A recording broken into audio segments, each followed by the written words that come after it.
One year, when I was home with my family for Christmas vacation, I was going to Christmas Mass like was the tradition with my family. But this Mass was a little bit different because our parish was having a mission. It was upcoming in a couple of weeks after. And so my family had volunteered to promote the upcoming parish mission at that Mass, because we knew that there would be a lot of Catholics coming to Christmas Mass who didn't come for the rest of the year. And this was a real opportunity to invite these people to go deeper into their faith. And so there I am, standing with all of my siblings at the door, and every person that came through, we were supposed to wish them Merry Christmas, invite them to the mission, and then hand them a little card that had all of the details on it. And as people started to come in, the awkwardness began to bubble up inside of me, because I started to see people that I knew coming towards the church, maybe friends that I had gone to high school with, people I had played sports with, and I was like, it's a little bit easier to ask people you don't know, but some of these people I didn't even know that they were Catholic until I saw them coming up for midnight Mass. And so they're coming up the steps, and I'm like, maybe I'll let my siblings get that one, or I'll turn my face away so they don't recognize me. I was feeling shame about inviting them to the mission, while at the same time I have this internal struggle because I actually want them to come. I think that it'll be actually really good for them. I want them to experience Jesus for themselves. I don't know what I was afraid of. Maybe I thought that they would think I was some weird Catholic guy, that they would text my friends, after Mass, guess who we saw passing out cards at Mass today, like some kind of Jesus salesman. Get your parish mission now while offers last. But I'm going to guess that most of you have felt something similar, that there's people in your life that you know don't know Jesus, that they don't come to church, that they don't really have a faith life, they're far away from God. And you want them to come and experience that, but at the same time, you have this fear about sharing your faith, where you're worried that if you try to ask them into that you're going to wreck the relationship, things are going to be awkward, that you're going to be rejected. And so many times we hold back from even starting the conversation. This has happened to me so many times. I've chickened out so many times, I'm afraid, and I just stay silent. But sometimes I'm able to pluck up the courage. Like, you know what? I'm going to do it. I'm going to start the conversation. But then because I'm nervous or I don't really know what I'm doing, the words just come out all wrong. I don't know if you've experienced that. You stumble over your words. I remember I was in university with a friend, and we were going out as a group to go and evangelize in a mall. We're like, let's just walk through this mall, talk to random people about Jesus, and see what happens. What could go wrong? What could go wrong indeed? So we walk up to this couple, this husband and wife, and they're running this mechanical horse kids ride. But there was no one in line, so we're like, we'll go talk to them. Business is slow. And so we went over and we start to try and share our faith, but it's so rambling, it's so all over the place, neither of us are making sense, and the couple is getting visibly irritated. And the one guy just cuts us off, and he's like, do you guys want to buy a ride or something? And we're like, I looked at all 6'5" of me, looked at this tiny mechanical horse. I'm like, yeah, I don't think this is going to happen. And he was like, then why are you still talking to us? I'm like, okay, message received, we'll be on our way. Sorry about that. I don't even know why we're talking to you at this point either. But sometimes as well, we want people to convert so badly that we treat them in a disrespectful or manipulative way to try and get them to come into church. We treat people like projects rather than real people with real thoughts and real feelings. And this can sometimes come about because we have ulterior motives that have crept into our heart. Sometimes people will say, well, I guess we got to evangelize because if we don't, our church is going to shut down. It's like, well, sure, yeah, that's true. But that's not a good reason to ask people to come to church, right? At this point, it's like you're inviting people into a sketchy pyramid scheme. Right? We're just trying to build our numbers, keep our business afloat. That's not a good enough reason. Or maybe some of you right now, even right here, are feeling the pain of children or grandchildren that no longer come to church, that they're not sitting beside you right now, and there's a pain in your heart because of that. And mixing in with that pain sometimes, guilt can creep in, and you think, Was it something I said? Was it something I didn't say? Was it somehow I acted? And what we can accidentally do is take that guilt and pass that on to them. We can try and guilt trip them into coming back into church. And maybe you've tried that, and it doesn't work very well. So we feel this tension. We want people to know Jesus. We know that it'll be good for their lives, and yet we're afraid to reach out and ask. But is there a better way to ask? What if we weren't seeing the results that we wanted because we weren't asking in the right way? Today's reading from St. James speaks to this. St. James was the first bishop of Jerusalem, and one of the things that he noticed was that people were asking for things that they needed from God in prayer, and yet they weren't getting it. I don't know if any of you have felt that way. You've been asking God for things, but it doesn't seem to be happening. Whether you're in the first century Christian church or in the 21st century, things don't seem to change that much, do they? But St. James had a very simple solution to this. This is what he writes in his letter. He says, "You do not have because you do not ask. You ask and do not receive because you ask wrongly, in order to spend what you get for your own pleasure." Now, basically, St. James is saying there are 3 reasons that you don't get what you're asking for. And the first one is we don't receive because we're not actually asking God for what we need. Sometimes we feel guilty about asking God for things in our prayer, like, am I supposed to be doing this? And I want you to know it's good for us to ask God for what we need. God loves us. He wants to provide for us. Now, we have to do more than that in prayer. God isn't some magical Santa in the sky that just fulfills our Amazon wish list, right? We need to do more than ask God for things in prayer, but we are supposed to ask him for what we need. And so James is saying some of you don't receive because you don't ask. But the second reason we don't receive is because we're not asking in the right way. Maybe you've tried to bargain with God, cajole God, like, you scratch my back, God, I'll scratch yours, like try and wheedle a deal out of him. I remember doing this when I was a kid. God, if you give me a good mark on my exam, I promise I'll clean my room, right? We've all done something like that, right? But we're not supposed to try to manipulate God or force him into a corner as if we could, right? He's God. But rather, we need to learn to ask God for things in a respectful way. So we need to ask in the right way. And then finally, James says some of us don't receive because we're not asking for the right reasons. Imagine a first century Christian in the time of St. James. They come out of their house and they look across the street and they see their neighbor has a brand new chariot in his driveway. Brand new chariot. He's like, "Whoa, where'd you get that?" The neighbor kind of swaggers out. "Yeah, it was pretty expensive. 10,000 shekels at the market. 2 horsepower. But I deserve a treat. The Campbell business has been really good." And so the Christian goes back to his house. He kind of kicks his old, dirty, dusty chariot. Like, "Man, why can't I have nice things? This thing it's only 1 horsepower, right?" And he goes into prayer and he asks God, "God, I need a new chariot, please." He's not asking for the right reasons. He's asking out of envy. He's asking to keep up with the neighbors, and we can do the same thing. So James is saying, rather than doing that, we ask according to God's will, not for the wrong reasons. And so if you flip all of this, we receive when we ask God for what we need, when we ask in the right way, and when we ask for the right reasons. But this isn't just good advice on how to approach God in prayer. It's also the model for how we ask other people into relationship with God. What if we took James's words and applied them, trying to understand why the people we care about aren't sitting with us in church right now? What if we said, "You do not have these people in church because you do not ask. You ask and do not receive because you've asked them wrongly."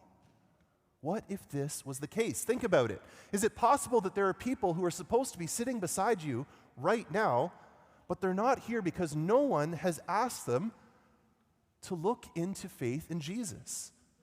There are people out there, I guarantee you, who are open, who are searching for God, but no Christian has asked them to come and see. And that's the whole reason that we do Alpha here at this parish. That's why we preach on it so much, because in my opinion, Alpha is the easiest way to invite someone to faith in Jesus. Alpha is a very important part of our parish. It's in our game plan. You can see that red question mark right there. Discover Jesus, try Alpha. And it's in our game plan, which is our pathway, that we want every single one of our parishioners to be plugged into. So if you haven't taken Alpha yet, you are missing out on something very important to this community. But if you have done Alpha, then your part is to ask someone new to try it. But the way that you ask them should be in accordance to the wisdom that James speaks about in his letter. We have to ask them for the right reasons and in the right way. So, how do you do this? Well, the first thing you have to do is open your mouth and ask. Very first thing you got to do. You just have to ask someone. A couple of days ago, I was in a restaurant with some friends, and I decided I was going to ask my waitress to come to this upcoming Alpha that's starting next week. And so when the bills came, I said to her, hey, before you go, all of us here at the table, we all go to this really awesome church called St. Benedict. And next week, we're launching something called Alpha. I don't know if you've heard of it, but it's this chance for people, no matter what their faith background is, no matter where they're at with God, to just come together with other people and to explore, to share some food together. We watch a video about some aspect of the Christian faith, and then we talk about it. We talk about some of life's biggest questions that we don't really get a chance to talk about anywhere else. Is that something you'd be interested in? And she thought about it, and she said, well, it sounds like a pretty great place. It actually sounds like something I might be interested in. And I said, well, I have a little card with me. It's the same card that's in your pew, right? Every single one of you has this card in front of you. I just handed this to her and said, there's details on this. I'd love for you to check it out. We'd love for you to be there. And she took the card. She said thank you, that she'd think about it, and that was it. Well, actually, that wasn't it, because one of the other guys at the table invited another waitress in the restaurant to come to Alpha, gave her a card. So we figured, if we just triangulate, we'll be able to ask everyone in the restaurant by the end of the night. But that's all it took. It's not complicated. You don't have to overthink this. You just have to open your mouth and ask someone to come. Do you want to try? I don't know if she's going to come to Alpha. I sure hope she does. But my responsibility is to ask. It's up to her and God to figure out what works best for her, what she's open to right now. And you have to ask in the right way. Right? I didn't try to shove the card into her and say, you're not getting a tip unless you come to Alpha. Right? Or you're going to go to hell if you don't come to Alpha. And she's going to say, that's the last time I put, extra pepper in your food, Father Isaac. Right? You also don't want to come across as if you're embarrassed about your faith. Like, oh, yeah, we're doing this thing at our church. It's for really weird Christians. I don't know, yeah, we're weird. We do this thing. And I don't know, if you have no friends and you're looking for something to do, I don't know, maybe you could try Alpha. I don't know. Like, no, just be simple, be confident, and leave it up to them to decide. And then finally, you have to ask for the right reason. The key here is asking God, what do you want to do in this person's life? What do you want for this person? What's your heart for them? We try to catch the compassion, the heart of God in this. And truly, God loves people. He loves people. He wants them to know Him. He wants them to be healed. He wants them to be forgiven. He wants them to be restored. He wants them to have a peace and a joy that this world can't offer. And so when we tap into the heart of God and we have His heart for people, asking becomes so much easier because we're not doing it because of what we want. We put our wants aside. What does God want for this person? I want to show you a video of someone who did Alpha very recently. And you can hear for yourself what it's like for someone to go through this course and explore their faith. My name's Diane, and I'm from Halifax, Nova Scotia. Before Alpha, I was Catholic my whole life. Made to go to church with my parents, the typical. When I was about to be confirmed, I asked what's confirmation, and they said, well, that's when you get to choose. I said, oh, I'm out of here. But I was forced to come in, but that was good. It was good. And then I just continued with the Catholic faith the way that I thought I had to. And then my world kind of crumbled. My parents were ill. My marriage wasn't doing so well. I had a little one and didn't know what to do. So the only thing I could think of was what my parents taught me, and that was to go to church. It was actually probably the second or third time I came to church. It was the second or third week. It started being advertised and seeing the videos in church, and I thought, that kind of sounds kind of neat to go to. It didn't sound like a religious thing so much as a gathering of people to connect, and I thought, you know what, I'm starting fresh. Maybe this is the fresh start I need. So I ended up, I was excited, but that day I had gotten some bad news about my health. Was given a life-threatening illness, disease. So I said, I'm not going. I was mad at God, I was mad at the world, didn't know where to turn, what to do, and then I thought, I'm not a quitter, and if I say I'm doing something, I'm going to do it. So I said, okay, I'll go the first day, see what it's like, and then, I'm probably not going to go again because I'm too mad, That first day, I sat there in silence, and all I kept going through my head was, what am I doing here? Why am I here? I was at church the next week saying, I'm not coming back. I was determined. And then I saw a video, much like this one, saying about their experience with Alpha. His name was Jack, and he sat beside me that day. Thought, this guy looks familiar, but I'm not one to just say, hey, why don't we talk? So I sat there and I kept thinking, I just want to talk to this guy. I want to ask, should I go back? What's his thoughts? I thought, this is crazy. I don't talk to strangers. But the whole church sermon, and I just kept thinking, I gotta do it. So I talked to him, and his words were, it's your choice, but I would recommend going back. And he said, and don't worry, I was the exact same way. So what I've learned is that every single person is going to take it differently, but really in a whole, it's all the same. So just like Jack, his experience, I still follow him, and his experience is amazing. And because I kind of look at him like, oh, how come I don't have that? Or how come I'm not taking that from it? During Alpha, another man stood up about addiction. And so that was his journey, and that's what he was taking from it. Mine was totally opposite, Don't try to find answers, just let it happen. And have the faith that it will happen.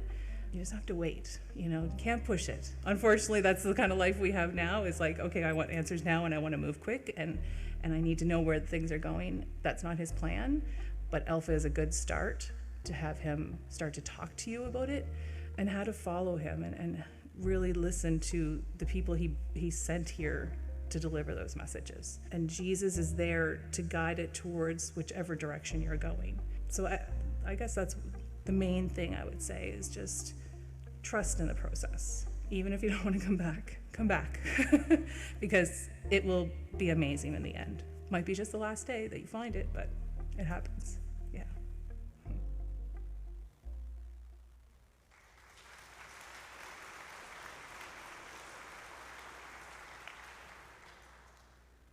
So notice how in that time of doubt, when Diane was wondering, should I go back? Why am I even here? That God orchestrated a conversation between her and Jack. And Jack did everything right. He opened his mouth and he actually invited her, asked her to come back. He didn't chicken out. But he did it for the right reason. He wanted her to experience the same thing he had experienced. He said, don't worry, I was the exact same way. And he does it in a gentle way, in a non-pressuring way. He says, it's your choice. It's your decision.